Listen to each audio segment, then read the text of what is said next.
Olá a todos, iniciando mais um bate-papo aqui pelas plataformas de comunicação do Barroso em Dia, aquele velho bate-papo, que a gente chama até de entrevista também, falando com essas duas figuras que vocês já conhecem. Está aqui com a gente o Luizinho Moreira, que é ex-secretário de Finanças do município, empresário da cidade aqui de Barroso, e o nosso amigo, o Antônio Claré, sociólogo aqui da cidade de Barroso. Bom, como é que vocês estão? Tudo bem, Luizinho? Está se acostumando aí com as novidades? Boa noite, Bruno. Boa noite, amigo Antônio. Acostumando sim, está tudo tranquilo, né? Apesar da pressão, né? Apesar das preocupações, mas está dando para ir levando. Tá ok. E você, Antônio, tudo bem com você? Boa noite, Bruno. Boa noite, Luiz. Tudo bem, sim. Vivendo um dia de cada vez, né? Acompanhando os desdobramentos dessa crise enorme. Não tem sido fácil, não. E a gente falando aqui das nossas vidas em particular, eu brincava aqui no último bate-papo nosso, que o meu termômetro, no caso, como não estou saindo de casa, é a Rua Joaquim Ferreira aqui, né? A Rua dos Supermercados. E eu vou falar para vocês, tá? Eu tenho notado um movimento bem maior do que a gente conversou semana passada para essa agora. O movimento está muito grande, Luizinho. Como é que você está vendo isso? Tá? E você não está enganado não, Bruno, porque tem dois supermercados, me parece, aí na sua rua, né? E eu sou proprietário de um supermercado aqui numa avenida de grande movimento também, né? E a gente tem percebido, sim, que até mesmo o número de pessoas que estão vindo ao supermercado, ele tem aumentado nos últimos dias, sabe? E fica uma preocupação, porque seria até interessante a gente acompanhar, né, o gráfico desde o início do coronavírus com esse alarme que está dando aí na cidade sobre o aumento de pessoas movimentando na cidade. Seria bom fazer um acompanhamento disso, né? É verdade. Você, Antônio, apesar de não estar podendo sair de casa aqui em Barroso, mas tem notado um movimento maior assim? Tem notado, Bruno. Cada dia que passa, a gente tem um movimento cada vez mais intenso na cidade. E isso a gente lamenta muito, porque nós comentávamos sobre isso na última bate-papo nosso, que é uma espécie de dilema de ação coletiva. Então, quando as pessoas começam a sair, outras pessoas que estão em casa e escutam esse movimento se sentem também autorizadas a sair. E aí todos nós, quem está em casa e quem está na rua, ficamos mais vulneráveis. Exato, e a gente fica receoso, né? Porque será mesmo se já pode sair? Eu já vou ali no supermercado, já vou no açougue. Mas eu acho não, é um fato. Esses números que estão aparecendo agora, até deu uma estagnada nos números em Barroso, eles são reflexos da semana retrasada. Então, o que acontece? Esses números que nós estamos vendo agora é daquele silêncio inicial que todos nós fizemos, daquela ação em conjunta. O que estamos fazendo agora, nesta semana, terá resultado na outra semana, Luizinho. Então, esse é o engano onde as pessoas estão cometendo aí. Ou seja, a possibilidade de aumento de número de casos suspeitos pode aumentar, né, Bruno? E eu tenho percebido também, até esqueci de comentar, que é um encorajamento que está tendo as pessoas. Parece que no supermercado a gente tem lá, né, faixas, tem rádio interno orientando, o pessoal não está respeitando, e quando a gente vai conversar com a pessoa sobre isso, ela está tendo uma reação oposta, sabe? E isso não é bom.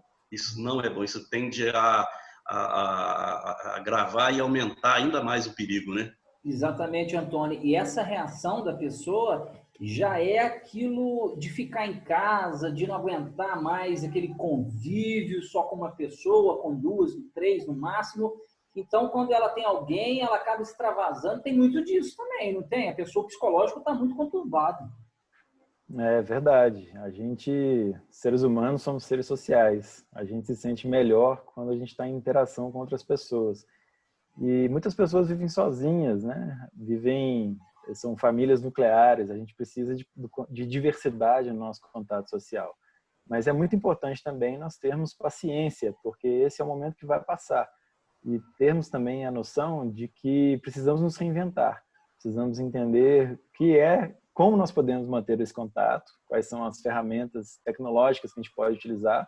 E aqui eu faço um parênteses para dizer o seguinte: ainda bem que essa crise aconteceu num momento como esse, com as ferramentas que nós temos disponíveis. Porque no passado a gente tinha muito mais dificuldade de se conectar. Então seria muito mais difícil. Vamos agradecer por tudo aquilo que nós temos hoje e vamos aproveitar dessas tecnologias para nos mantermos unidos, conectados, coesos e principalmente, Bruno, dando força uns para os outros, porque isso é muito importante num momento como esse.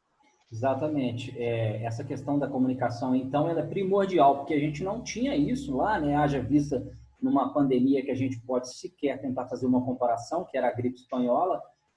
Eu vi até um cartaz muito interessante da época da gripe espanhola, Luizinho, com os dizeres da época, pedindo às pessoas realmente isso, né? Para lavar as mãos, para tomar cuidado, um distanciamento, ficar em casa, lógico, com o verbete lá da época dos anos 18. Pois é, Bruno. Contudo, eu ainda acredito que nós vamos sair dessa aí com sabe, uma consciência muito mais forte, inclusive, principalmente não só de higienização, mas também de cidadania, né? Igual vocês bem lembrou aí o Antônio, né? Os meios de comunicação hoje, né? O sistema que a gente tem na internet, e facilita muito. E aí vocês me fizeram lembrar de uma época, em 1995, se não me engano, em janeiro de 95, quando o prefeito de São Paulo, Paulo Maluf, resolveu proibir o uso de cigarro em locais públicos, restaurante, choperia, sabe, bancos, essa coisa toda. Eu achei que eles fossem matar o Paulo Maluf, sabe? Então a imprensa caiu em cima, e naquela época tinha mais, era jornal, essa coisa toda, né? E hoje nós estamos vendo aí. Naquela época, me recordo que nos bancos, consultórios médicos, tinha aqueles cinzeiros bonitinhos, né? Que você apertava ele girava, coisa assim, daquilo era chique, né? Os balcões de supermercados, de mercearias, tudo tinha cigarro. E hoje nós estamos vendo aí, né, a consciência, como fortaleceu a consciência da população, né, e reduziu muito o número de fumantes. As pessoas fumavam até dentro dos aviões, né, Luiz? Na década de 90.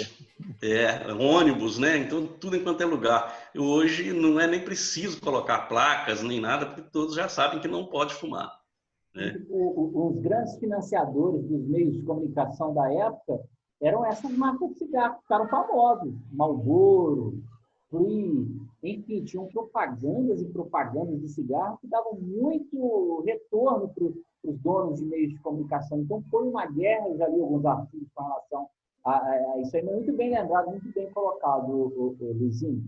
É verdade. Bom, só está na tela aqui para o pessoal entender que está acompanhando a gente, nossos internautas. Esses números são informações da prefeitura, tá, gente? Tem a logomarca do Barroso em Dia e tal, mas tem aqui, ó, em cima, informações da Prefeitura Municipal de Barroso. Todos esses números são passados todos os dias pela Prefeitura, que a gente atualiza aqui.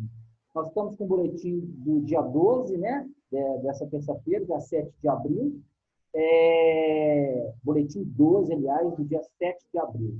49 casos suspeitos e 6 descartados. É aquilo que a gente tinha falado. Deu uma estagnada ali, chegou a 50 e tal. Mas a grande notícia, a boa notícia, graças a Deus, são esses números de casos descartados, apesar de ser ainda poucos, né? Em vista do que tem para analisar, mas apenas 6 casos descartados. A gente torce, né, Bruno, para que essa parte verde aí, os descartados, né, passe a ser 49, né, que não tenha nenhum aumento aí. Mas para isso depende mesmo de cada um de nós. Não adianta a população achar que o governo, as autoridades sanitárias, a Organização Mundial de Saúde, né, prefeitos, vereadores vai solucionar, porque não é. Depende mesmo de cada um de nós, né, tá cumprindo as normas que os órgãos de saúde estão passando para a gente, né? É sempre melhor prevenir que remediar, né, Bruno? E assim, da semana passada para essa, eu me lembro que havia uma expectativa muito grande de que novos testes rápidos chegassem ao nosso país. Isso é dado esse estado de caos mundial que nós estamos vivendo hoje, inclusive frente a uma guerra comercial predatória. Não sei se vocês acompanharam o noticiário nacional, mas alguns aviões que fizeram escala nos Estados Unidos foram sequestrados pelo país com materiais de equipamento de segurança de saúde, né, com testes, com respiradores, e por isso que a gente não está conseguindo importar esses equipamentos tão importantes nesse momento no Brasil. Então a gente está vivendo ainda, é importante dizer isso, ainda que os 6 casos tenham sido descartados, a insegurança e a incerteza, ela ainda é muito grande. Então essa frase, ela é muito boa, é sempre melhor prevenir do que remediar. Vamos pecar pelo excesso, é o que a gente está falando aqui, né? Tomara que chegue lá na frente e a gente fala, não, ficamos em casa à toa não, né? Mas ficamos em casa e resolvemos. Deu certo, foi Deu eficaz. certo, exatamente, deu certo. A palavra é essa, a frase é essa. Aí tem uns casos da região aqui que eu acho legal da gente colocar também, porque em Barbacena tem um número muito alto de suspeitos, com 166, São João del Rei tem 158, aí nós temos as cidades vizinhas aqui do Campo das Vertentes, temos 402 casos suspeitos e 4 casos confirmados, um destaque aí, né, obviamente negativo, que é São João del Rei, com 3 casos, Antônio, esses 3 casos lá em São João del Rei. Eu vi recentemente esse grande especialista, Ashley Yamarino, que tem falado muito, né, para nós, nos orientado bastante. Esteve no Roda Viva há 2 semanas, e ele disse que chegou o momento de nós monitorarmos mais de perto as nossas cidades, porque essa epidemia ela pode ser heterogênea, ela pode afetar muito fortemente alguns municípios e se alastrar de forma muito rápida e preservar outros municípios.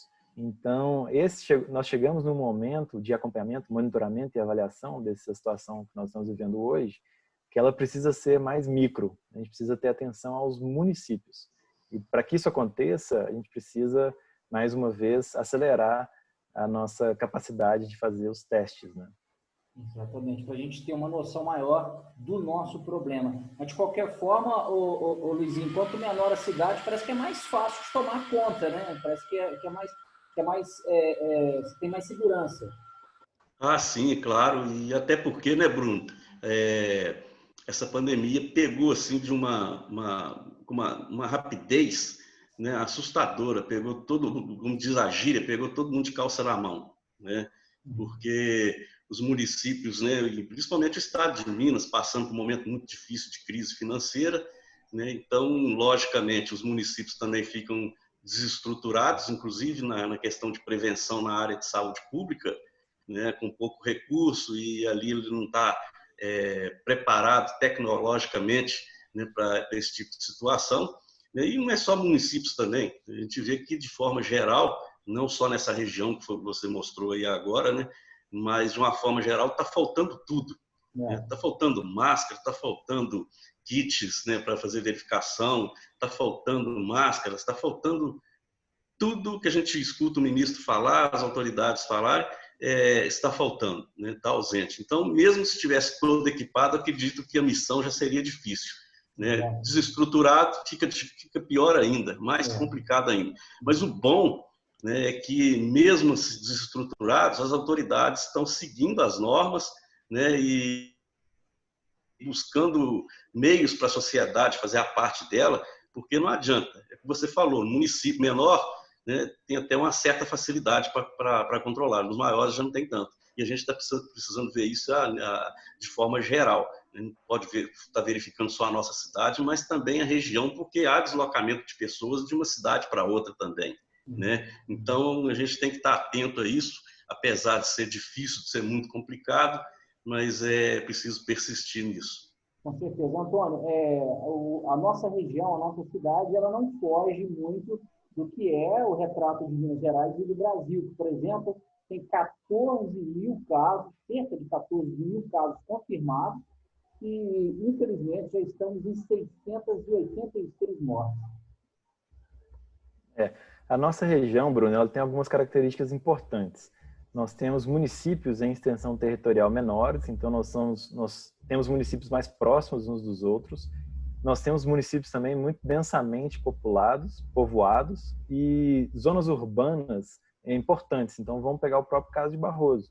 Nós temos um município de 80 km², né, com mais de 95% da sua população vivendo em zona urbana.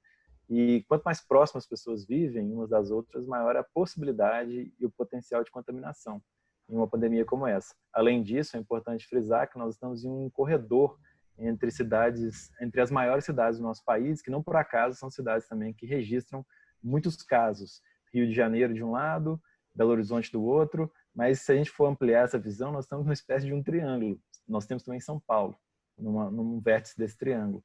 Então, nós somos uma região vulnerável a essa pandemia. A gente precisa pensar e reconhecer isso o tempo todo. Luizinho, eu conversei com um amigo meu aqui de Barroso, E ele tem o hábito, ele tem que ir ao trabalho dele ao SEASA aqui em Barbacena, sabe?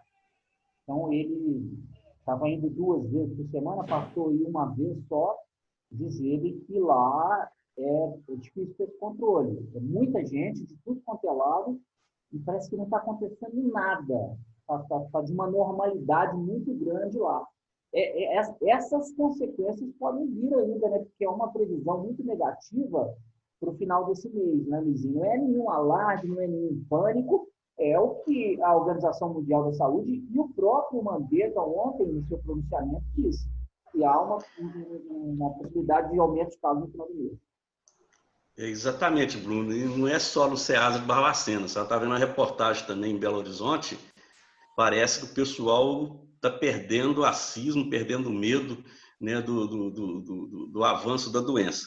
E a chamada pedra, eles falam pedra, ali fica aquela concorrência, né, para comprar os alimentos, e aí a gente tem que reforçar mais ainda a necessidade da higienização, não só pessoal, como também dos alimentos, né, principalmente dos alimentos, porque existe esse perigo ele é uma realidade, né, e os comerciantes, principalmente que mexem com hortifruti, né, eles têm que comparecer nesses lugares para estar participando das concorrências, adquirindo os produtos para revender, sabe? Mas existe, Bruno, acho que tem que estar verificando isso aí com muito cuidado. Parece que o pessoal está um pouco transtornado, não está nem de raciocinar, sabe? Mas existem empresas que entregam, você passa e eles entregam, sabe? E é o que acontece com a gente aqui. Nós, antigamente a gente ia lá, né, para participar desse leilão de venda de hortifruti, essa coisa toda, e nós paramos. Então eles estão trazendo para a gente já tem mais de um ano, né? E o caminhão vem, traz o que a gente precisa, e a gente acerta, para eles emitir o boleto e a gente paga para estar evitando de lá. Talvez eles consigam também encontrar uma forma, né, de evitar de estar indo lá. Pois é. Antônio, é o ideal para esse momento, né? O delivery. É verdade. Mas a gente tem que pensar também, Bruno, eu tenho visto muita gente falar o seguinte, olha, o que acontece com as pessoas que estão hoje em atividades essenciais? Por exemplo, o frentista do posto. É uma pessoa que precisa estar lá, porque a gente precisa continuar em algum nível circulando, né? Principalmente as mercadorias. Então, os caminhoneiros também estão nas ruas para nos abastecer, né? Só que a gente tem que entender que, ficando em casa, nós estamos protegendo, inclusive, essas pessoas que estão na linha de frente em atividades essenciais hoje. Porque não é que essas pessoas estão imunes ao vírus. Na verdade, é que quando a gente suprime a circulação maior de pessoas, elas ficam menos vulneráveis a adquirirem essa doença. Então, assim, até para proteger os colegas que hoje estão nos fornecendo os alimentos, né, e as condições mínimas de sobrevivência para nós todos que estamos em casa, a gente precisa ter a consciência de permanecermos em casa. Isso é fundamental. E quando a gente faz uma campanha e faz alguma matéria e fala fique em casa, obviamente que o fique em casa, se você puder, fique em casa, porque tem pessoas que não tem como ficar, né, Luizinho? A pessoa não tem como ficar em casa mesmo. E essa campanha, ela é muito nisso. Vai de encontro que você colocou da senhora lá dentro do supermercado. As pessoas não estão com paciência para esse fique em casa, não. Ah, que fique em casa, eu não posso ficar em casa. Tudo bem, é o que o Antônio falou. Se você não pode, vamos, aqueles que podem ficar em casa, trabalhar para aqueles que estão saindo, trabalhar ficando em casa. E já que tem que sair, né, Bruno? Porque não tem como. Às vezes uma pessoa mora sozinha, ou tem um idoso dentro de casa que não pode sair, ela mesma tem que sair para comprar. Mas evitar e procurar comprar o necessário, o que está precisando, para ter que estar saindo aí na parte da manhã, na parte da tarde, né? E manter o distanciamento. O problema é que sai, né? E a gente vê que não está respeitando o distanciamento. A gente costuma... papo. Isso, bate-papo, ali encontra com outros amigos, quando você assusta, tem uma rodinha. E a gente que é proprietário de supermercado, a gente passa aperto, porque nesse momento não tem como você passar batido sem você chamar para conversar, sabe? Mas eu tenho percebido uma coisa, o diálogo é importante, sabe? Quando você orienta e fala das consequências, sabe? O pessoal começa a entender as coisas, sabe, Bruno? Então, eu estou achando assim, muito interessante essa parte essa prática que eu estou adotando de chegar a conversar sobre esse assunto. Parece que está faltando isso. E não fazer vistas grossas, né? Você vê que deu um volume, deu uma fila enorme, está todo mundo embolado, passa batida, vai largar para lá, senão a pessoa vai achar ruim. Tem que falar sim. Ô, Luizinho, só para a gente pegar a carona no que você falou aí, tá faltando algum tipo de mercadoria? O supermercado está deixando de chegar alguma coisa? Como é que está essa questão de reabastecimento? O Bruno, teve faltando foi o álcool gel, sabe? Isso até é normal. E alguns fornecedores no início chegou a oferecer um preço assim muito alto, muito elevado, nós desconfiamos, então nós não compramos. Mas uma coisa ou outra já está começando a subir de preço, sabe? Já está começando a subir preço. Mas é preciso ficar atento para a gente ver se não é preço abusivo, se é preço abusivo ou não. Né? Isso depende muito. Tem muito disso, porque, ô Antônio, é lamentável a gente levantar essa lebre, mas é o que acontece de fato. Quando teve aquele ataque ao Bataclan na França, eu li uma reportagem que os taxistas têm uma organização ali, uma cooperativa, se reuniram entre eles, minutos depois, Luizinho, que aconteceu esse ataque, aquele Bataclan lá na França, a boate lá e tal, e eles resolveram que, a partir daquele momento, eles iriam fazer corridas gratuitas, de graça, até o amanhecer, para todas as pessoas que estavam ali. E os táxis começaram a vir de tudo quanto é lugar para poder dar esse respaldo.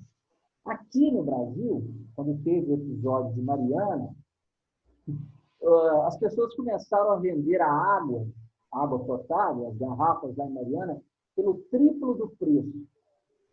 Eu te pergunto, é uma exclusividade nossa, dos brasileiros, de aproveitar desse momento? Ou eu estou me equivocando aqui, se existe também em outros lugares do mundo?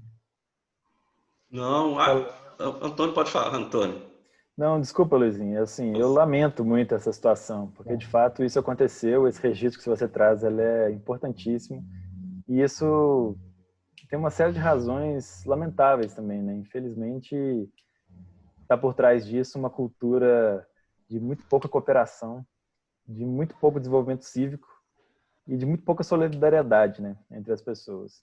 Então, em uma situação como essa, a gente precisa pensar que nós talvez não sejamos as pessoas mais ricas da cidade, mas tem muitas pessoas que estão em situação pior do que a nossa. Então, é o momento de estender a mão e não de tentar lucrar nessa janela, enxergar uma tragédia como uma janela de oportunidade. Falta de solidariedade, né, Bruno? Porque numa situação dessa aí tem muita gente sofrendo, principalmente o pessoal de baixa renda. Mas tem um outro fator também importante que é preciso lembrar, sabe? Naquela época aí da greve dos caminhoneiros, a batata triplicou de preço assim, de um dia para o outro, sabe? E eu dei uma orientação, até mesmo pela rede social, o pessoal não comprar, sabe? Não comprar. E ainda teve gente xingando, falando, não interessa, eu quero comprar batata, pode estar caro. Quem não quiser, não compra. Então, o comerciante compra caro, o pessoal vai chiar, vai achar ruim. Aí você vai estar alimentando, né, aquela pessoa mal intencionada, aquele distribuidor mal intencionado. Né? E depois ela foi voltando ao normal. Mas existem essas duas situações, aqueles que acham ruim e reclamam do preço alto, e aqueles que te xingam também, que acham ruim porque o preço você não comprou e não está disponível para ele e ele quer comprar de qualquer maneira. Como o Antônio disse, né? É uma questão muito mais profunda, é histórica, é cultural. Cultural. Isso aí, infelizmente, é complicado. Nessa greve dos caminhoneiros mesmo, o que eu vi aqui em Barroso, de gente tirando o carro da garagem, gente que nem tirava o carro da garagem para ir para o posto, abastecer, foi uma coisa assim de surreal. Uma loucura, né? De dar vergonha mesmo, porque os caras estavam lá na linha de frente, os caminhoneiros, lutando, pedindo o nosso apoio o que era? Não abasteçam, não consumam em excesso, porque vai faltar e aí eles vão sentir falta e o governo vai nos ouvir. Se nós fizemos justamente o contrário, quebramos essa corrente. Mas é meio típico de brasileiro mesmo.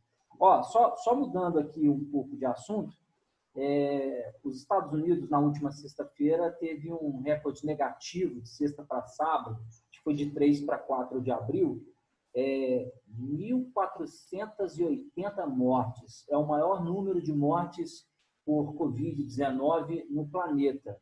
Eu sei que o Antônio tem um caso específico com relação aos Estados Unidos. Vai compartilhar com a gente agora, Antônio? Como é que é isso? Eu acompanho a situação dos Estados Unidos com muita preocupação, porque é um país onde vivem muitos dos meus amigos, inclusive muitos dos meus familiares. Todo mundo sabe, né? A maioria deve saber, meu irmão vive nos Estados Unidos hoje, meu tio vive nos Estados Unidos hoje. O meu tio, ele se chama MacArthur, a gente chama ele de tio Marquinhos. Ele vive nos Estados Unidos desde 1990, então são 30 anos vivendo nos Estados Unidos. E ele, hoje, até uma coincidência, ele está voltando para o Brasil, porque ele decidiu sair dos Estados Unidos, achou que agora finalmente é a hora de voltar para casa, por receio do coronavírus. Porque ele vive em Boston, né, nas cercanias de Boston, e Boston é uma cidade que também já está sendo afetada e é muito próxima da cidade de Nova York, que é o epicentro dos Estados Unidos hoje do coronavírus. Só para também tranquilizar os nossos conterrâneos, ele está vindo para cá, a filha dele é médica, minha prima Daniela. Ele vai passar por um período de quarentena de 14 dias, sendo avaliado pela filha médica, até que então ele esteja seguro de que não porta, né, o vírus, que não pode contaminar ninguém, transmitir essa doença, e aí sim ele vai sair da quarentena. Ele vai ficar então fechado, enclausurado no apartamento, só depois ele vai sair. 30 anos depois? 30 anos depois. Imagina. Olha o tamanho do impacto do momento que nós estamos vivendo na vida e nas famílias. Uma decisão como essa, desse tamanho, foi antecipada de alguma forma devido ao momento em que nós estamos vivendo. O mundo nunca mais será o mesmo, né, Luizinho? E tomara que não seja. Tomara que as pessoas mudem para melhor e consigam absorver muita coisa dessa tragédia que está acontecendo. Bruno, apesar de todos os absurdos que a gente tem visto nos últimos tempos, eu acredito, eu confio muito que vai ser para melhor, sabe? Eu estou confiante, muito confiante que vai ser para melhor. Nós vamos passar a entender mais, né, esse convívio que a gente tem em sociedade, nós vamos aprender mais a ser cada vez mais solidários, estender a mão para o próximo, né, e respeitar, né? Respeitar a ciência, né? Não opinião e não sugestões. Exatamente. Antônio, você também tem essa positividade, Antônio? Você está acreditando assim no ser humano? Eu também tenho esperança. Tem uma coisa importante quando a gente fala de ciência, é que antigamente, né, quando a gente fala, por exemplo, de outros elementos que a ciência nos apresenta, que a gente duvida, exemplo, aquecimento global, vai levar 20, 30 anos para a gente se arrepender das decisões que nós estamos tomando agora. Mas com o coronavírus, a gente leva 1 semana, 2 semanas para se arrepender das nossas posições, porque é muito rápido a velocidade do contágio. Então, nós estamos hoje tendo uma dura lição, está difícil para nós, muitas pessoas ainda não aprenderam, mas eu tenho certeza que agora, nesse momento, a ciência ela tá renascendo, de alguma forma. Porque um pouco do retrocesso que nós estamos vivendo, não só no nosso país, mas em muitos países do mundo hoje, ele parece ser um retrocesso de 20, 30 anos, mas ele é um retrocesso de 400, 500 anos, é uma era pré-iluminista, onde o que vale, na verdade, é uma espécie de senso comum, uma espécie de uma mitologia, de alguma forma, né? Uma crença num abstrato e uma desconfiança com relação à ciência. E agora o que a gente está vendo é o renascimento da ciência. Então, que seja um renascimento para valer. Que a gente volte a confiar e acreditar nos dados científicos, nos ensinamentos da ciência. Infelizmente, como você disse, colocou muito bem, de uma forma mais cruel possível, né? Ver aqueles caixões todos na Itália. O que eu li do Equador na última semana é de doer, tá? O que eu li do Equador, as pessoas que ligavam, porque o sistema funerário do Equador não funcionou, não está funcionando. Então, os corpos dos familiares estão entrando em decomposição, Luizinho. Dentro da casa, as pessoas estão ligando para o governo, para as funerárias, falam: vem buscar meu pai, meu filho, que está se decompondo aqui o corpo. A gente não está aguentando conviver. Você imagina o que é isso, Luizinho? O que a gente está passando, mundo? É verdade, Bruno. Eu assisti também e confesso que naquele dia eu fiquei bem baqueado mesmo, sabe? Porque foi assustador, aquilo ali é assustador, né? Então, o que acontece? Aquilo ali serve para mostrar para a gente. Às vezes a pessoa acha ruim, né? Cria caso de estar divulgando, de estar tornando pública a situação. Mas é uma realidade, uma triste realidade que serve para a gente despertar, para a gente acordar, né? Para estar enfrentando isso aí com mais seriedade. Isso aí não é brincadeira, sabe? Não pode levar isso na brincadeira. E o vírus, ele é o seguinte, ele afetou, né? Ele pode ser que ele não vai afetar todos, né? Claro que não vai, né? Mas ele, de certa forma, as consequências dele vai atingir a todos, né? A todos nós. Então, eu acho assim que a gente tem mesmo os meios de comunicação, nessas pessoas que têm interesse na vida em sociedade constantemente e está orientando as pessoas, né, diuturnamente. Com certeza, Luizinho. Só para a gente lembrar aqui, o pessoal que não acompanhou a nossa primeira gravação, o Luizinho se apoiou, Antônio, na semana passada, no Mandetta. Ele falou, o Mandetta, o ministro da Saúde, para mim, é onde eu estou apoiando. Luizinho, quase que o seu apoio cai, Luizinho. Quase. Foi por pouco. Né? Ontem eu fiquei, se outro dia, né, eu fiquei preocupado com aquela situação lá do Equador, daquelas regiões lá, aqueles mortos. Né? Ontem já foi com a saída do Mandetta. Eu falei, eu não acredito que vai tudo por água abaixo, porque não tem cabimento. Eu falei, que Deus ilumine os políticos nessa reunião que vai acontecer às 17 horas lá em Brasília, sabe? E não deixa isso acontecer, sabe, Bruno? Porque ele está sendo uma referência. Mas, contudo, a gente ainda fica um pouco preocupado, porque, de certa forma, ontem, eu acredito, não sei se o Antônio vai concordar comigo, você também, mas eu acho que, de certa forma, desconcentrou toda a equipe da saúde. Foi um péssimo dia. Ele estava visivelmente abatido, a gente estava vendo que ele sentiu, e eu não sei como vai ficar o clima daqui para frente. Né? Que Deus ajude que o clima continue melhor, né? Que o presidente coloque a cabeça no lugar, né? E às vezes, quem sabe, aqueles militares lá conseguiram abrir a cabeça dele para ele estar contribuindo, né? Um pouco mais, respeitando o ministro da Saúde, porque eu acho que merece respeito. Mandetta, para mim, continua sendo, pode ser que amanhã eu venha falar o contrário, mas até o momento, para mim, ele é uma referência do país inteiro, elogiado pela oposição, né, e pela situação. Antônio. Isso acontece pouco tempo depois de uma pesquisa do Datafolha que mostrou que o Mandetta é hoje uma das figuras públicas no Brasil com a maior credibilidade, com o maior respeito, né, com a maior admiração, e que esses mesmos atributos no presidente da República caíram vertiginosamente nessa pesquisa. E agora, sim, para nós que estamos aqui como cidadãos, dependendo das decisões dos poderes públicos, é muito lamentável, porque, mais uma vez, é uma dose cavalar de incerteza em um momento em que tudo que a gente precisa é de estabilidade, de confiança, de segurança. Mandetta reclamou de uma coisa, que ele estava sendo alvo de algo que no Brasil a gente convencionou agora chamar de gabinete do ódio.